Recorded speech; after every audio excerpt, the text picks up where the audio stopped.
এতিয়া এইখিনি এটা এটাকৈ উতলা পানীত অকণমান তেল দি গৈছোঁ ভালকৈ বইল হ'বলৈ।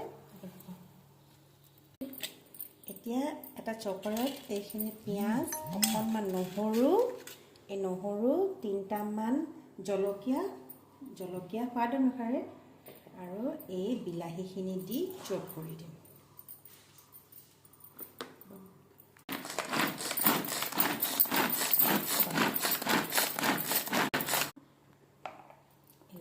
এইখিনি ভালকৈ চপ হৈ গ'ল।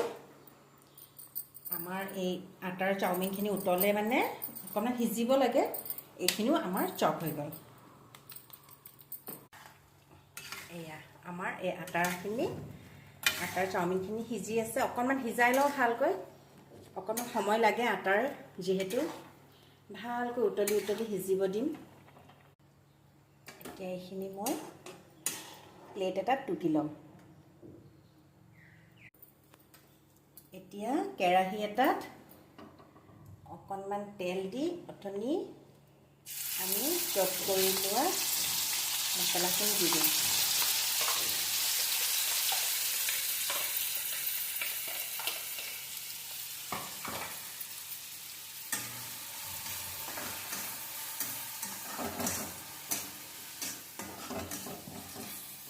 আৰু ইয়াতে আমি হালধি, নিমখ অকণমান আৰু মছলা অকণমান দি দিম।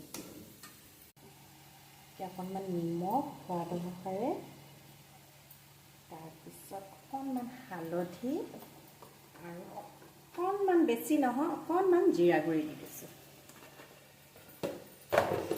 এইখিনি দি ভালকৈ লৰাই প্ৰথমে এই পিঁয়াজ নহৰুখিনি গোন্ধ যোৱাকৈ সিজাই ল'ম।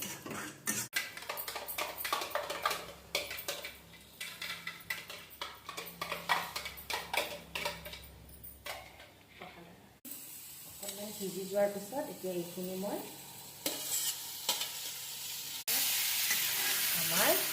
অকণমান সিজোৱাৰ পিছত আমাৰ ৰেডি হোমমেড চাওমিন। এয়া আমাৰ চাওমিন ৰেডি।